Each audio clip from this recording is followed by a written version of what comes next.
Buenos días, profesor. Buenos días, compañeros. Les saluda Alejandro Núñez. Voy a tocar el tema de normas APAS.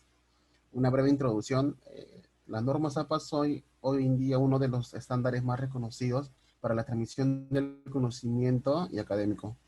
Las siglas APAS son la abreviación de la Asociación Americana de Psicología. Siguiente. Siguiente. Voy a tocar el tema de elementos generales.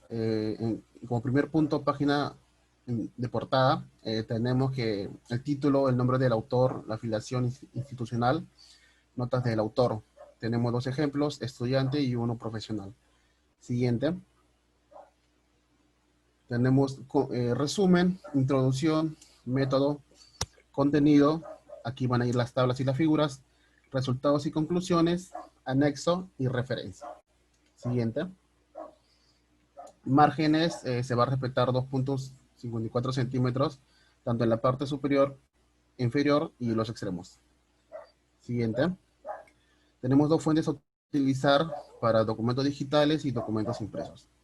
Siguiente. Encabezado para estudiantes, título y número de página, y profesionales, título corto, título largo y número de página. Siguiente. Interlineado tenemos página de título, resumen, texto, pie de página, referencia, y cuerpo de una tabla, el título de la página, figura, suscrito, apéndices, ecuaciones. Siguiente. Alineación de sangría, alineado a la izquierda, sangría primera línea con 0.5 pulgadas, que viene a ser 1.27 centímetros del margen izquierdo. Siguiente. Siguiente, por favor. Ahora voy a tocar las normas APAS. Vamos a hacer referencia a lo que son las entradas de referencia.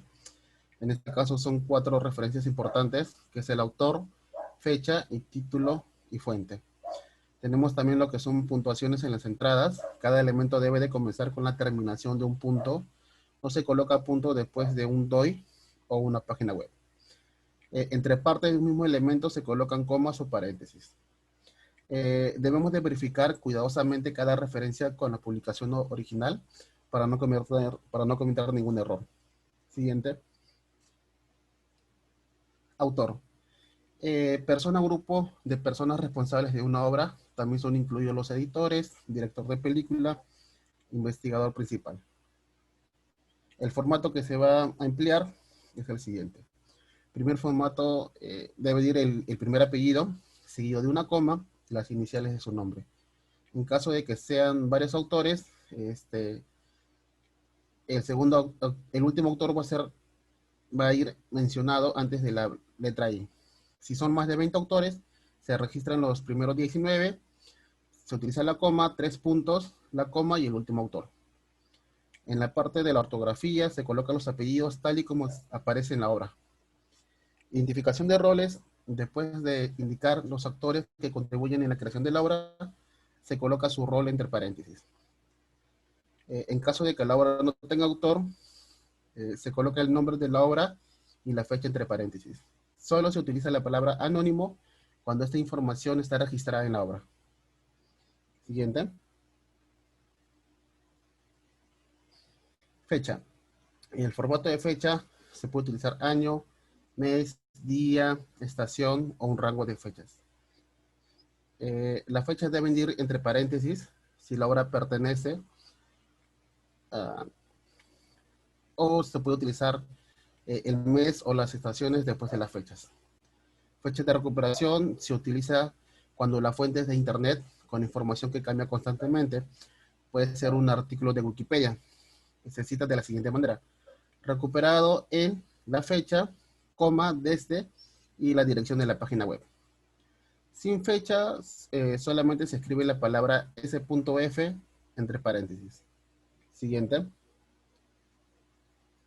Título. Hace referencia al título de la obra que se cita, y estas se dividen en independiente y obras que forman parte de un conjunto mayor, como artículos, episodios de televisión, podcast y otros.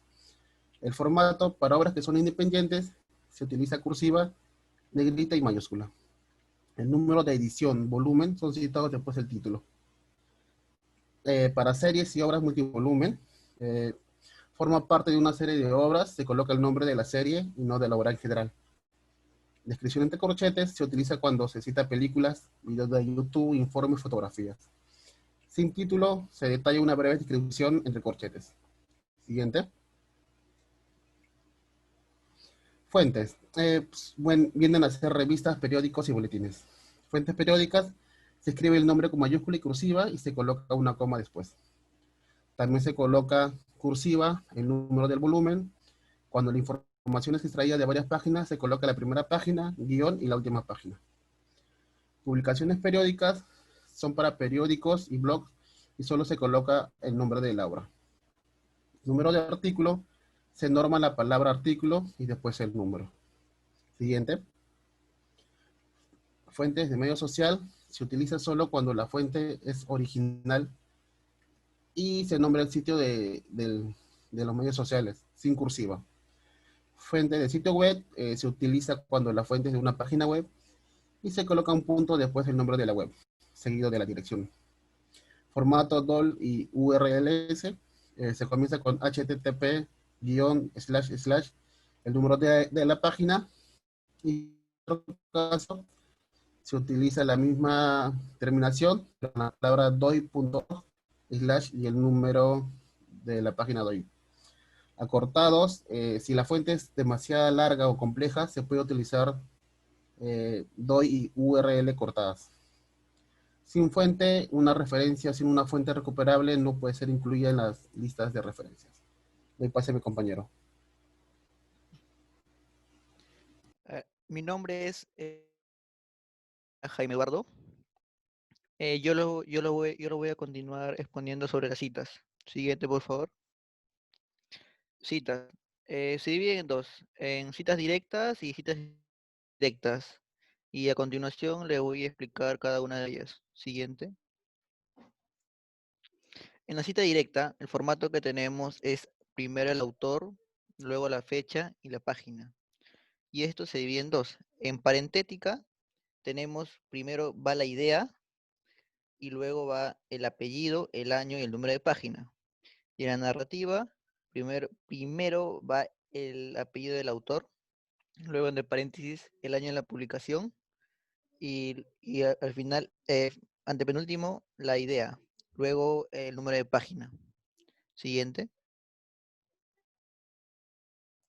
Ya, las citas directas se dividen en dos, en cortas y bloques. Y en cortas tenemos las siguientes reglas. En cortas es máximo hasta 40 palabras. Se agrega comillas alrededor del texto. Incorpora la cita en su propio texto. Y no se inserta puntos suspensivos al principio o al final de una cita, al menos que la fuente original incluya puntos suspensivos. Y se finalizan con un punto fuera del paréntesis final. Siguiente.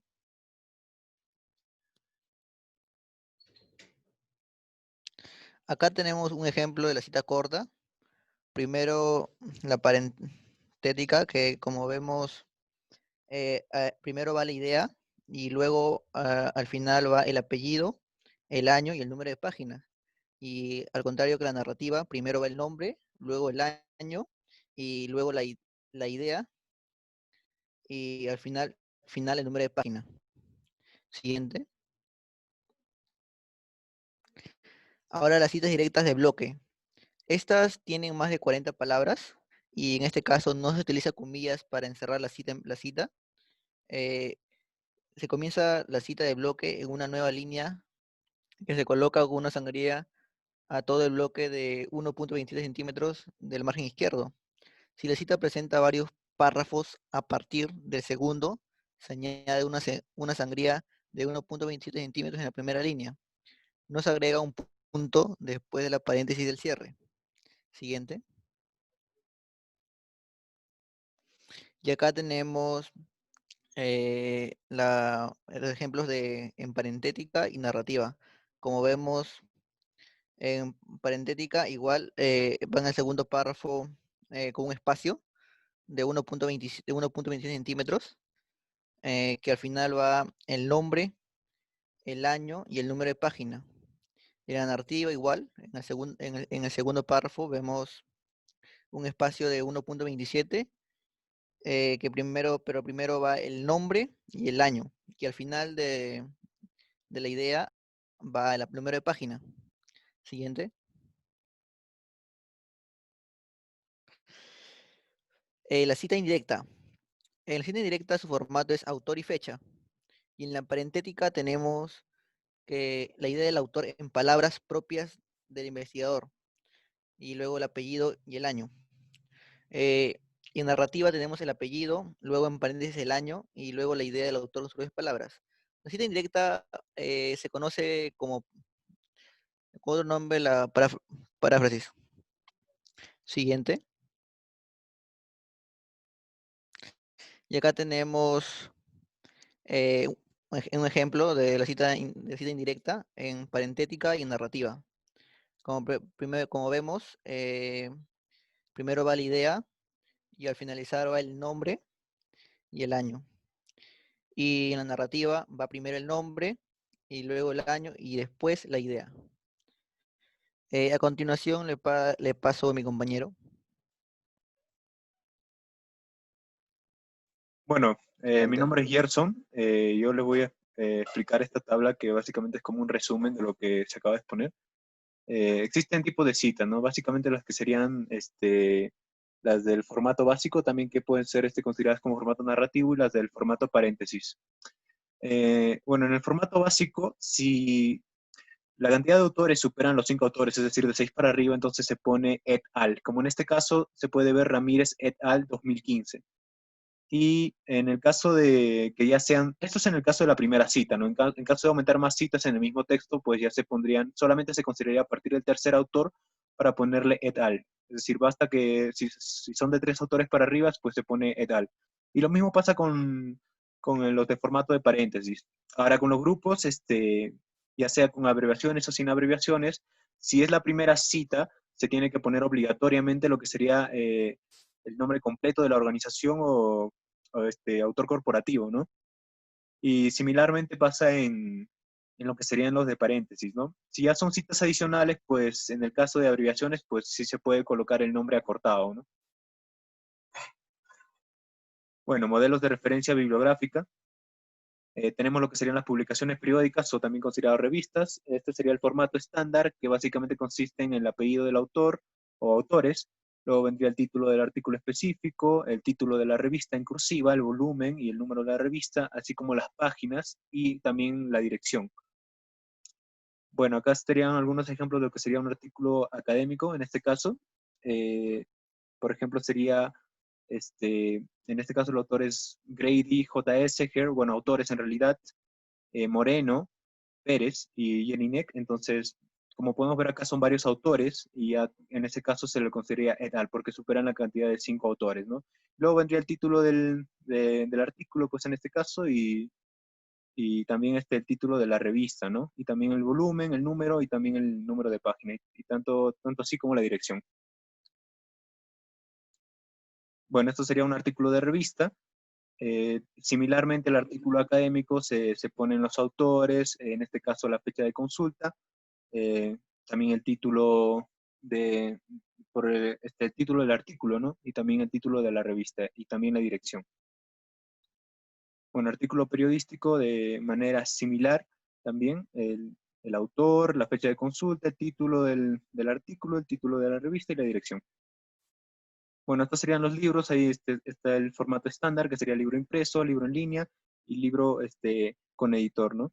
Básicamente se pone el apellido, el autor, el año, el título del trabajo y la editorial, ¿no? Si tiene una dirección, pues se le aumenta la dirección. Acá están algunos ejemplos. El primero sería un libro en soporte digital, ¿no? Por eso tiene una dirección y, bueno, se coloca el título del autor, el título del libro y también la editorial, ¿no? Que en este caso, por ejemplo, sería Asociación Americana de Psicología. Y en este caso la editorial es Penguin Books. Formato estándar del informe. Tenemos acá lo que sería el apellido del autor corporativo, también puede ser la organización en este caso. Tendríamos que colocar el título del informe, el subtítulo en cursiva y también el número del informe, el nombre del editor y la URL. En este caso, por ejemplo, tenemos lo que sería un informe de sitio web y estarían colocados la Organización para la Cooperación y el Desarrollo Económico como autor corporativo. del año 2020, y bueno, acá estaría todo lo que sería el título del informe, y también está la editorial, ¿no? Así como la dirección. Bueno, informe de gobierno de manera similar, en este caso el Instituto Nacional de Cáncer 2019, y pues el título del informe, etcétera, etcétera, ¿no? Bueno, la tesis recuperada de un depositorio, acá está el formato estándar, básicamente lo mismo que en las anteriores, solo que esta vez colocamos el título de la tesis y también el grado de tesis, ¿no? Puede ser doctorado, maestría o licenciatura, ¿no? Y también el nombre de la institución. Acá está, por ejemplo, tenemos en este caso que es el autor Romero, y pues el título de su obra se llama Análisis del Ambiente de México, es una tesis de licenciatura y se lo otorgó por la Universidad de Monterrey, ¿no? Y bueno, el repositorio en este caso se llama repositorio institucional, ¿no? Si tiene una URL, pues la agregamos.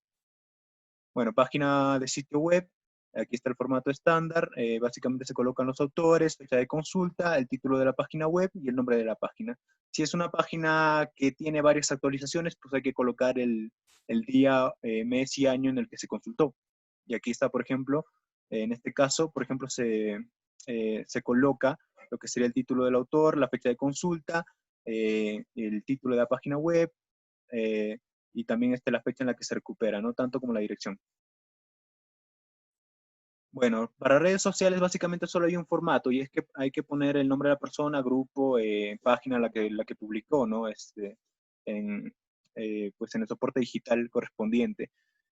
También se coloca la fecha, día, mes y año, y también el contenido de la entrada en cursiva limitado a las primeras 20 palabras. Es decir, a veces hay publicaciones muy largas y solamente se va a limitar a las primeras 20 palabras, ¿no? También describir el soporte audiovisual, el nombre de la red social y la dirección. Bueno, acá están, en este caso, videos de YouTube, por ejemplo. Tenemos que en este caso el título es Pinza robótica suave para medusas. Tenemos la dirección, la fecha de consulta y pues en este caso la Universidad de Harvard, ¿no? Que sería que colgó el video, ¿no? Lo mismo pasa con el tweet, solo que en el tweet esta vez el soporte digital pues es el tweet, valga la redundancia, ¿no? Y la red social es el Twitter.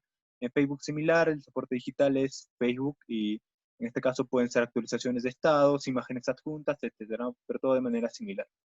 Bueno, y ahora le doy el pase al compañero que explica la relación entre los objetivos planteados y resultados obtenidos. Buenas tardes, mi nombre es Juan del Valle, voy a explicar. Siguiente. Los objetivos. Describen las perspectivas de la investigación y especifican lo que se espera de los resultados de la investigación. Estos deben ser claros, de la manera más resumida posible, o utilizando solamente las palabras necesarias. Específicos. Deben ser sencillos y sin ambigüedades.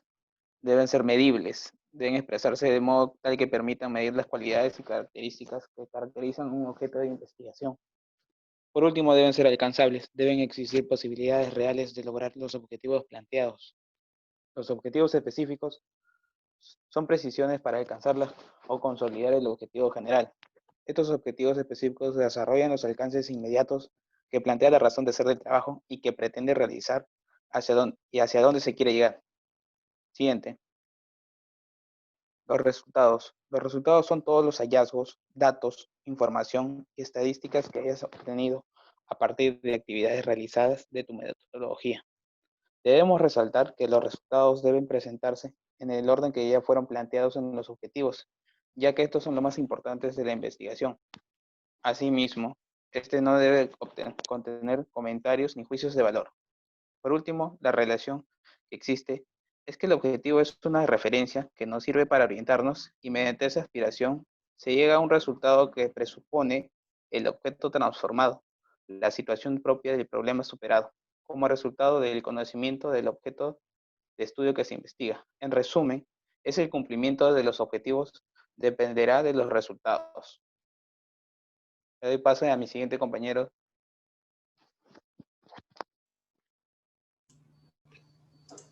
Continuando con la explicación de mi compañero, me toca hablar sobre las conclusiones y recomendaciones. A ver, se ha revisado diferentes fuentes sobre las normas APA y no se ha encontrado información sobre cómo se debe redactar las conclusiones y recomendaciones específicamente, por lo que no hay una forma determinada por APA para redactar conclusiones, por lo que otras organizaciones han estipulado la estructura para hacerlo. Para las conclusiones nos dicen que por cada objetivo específico puede haber una conclusión.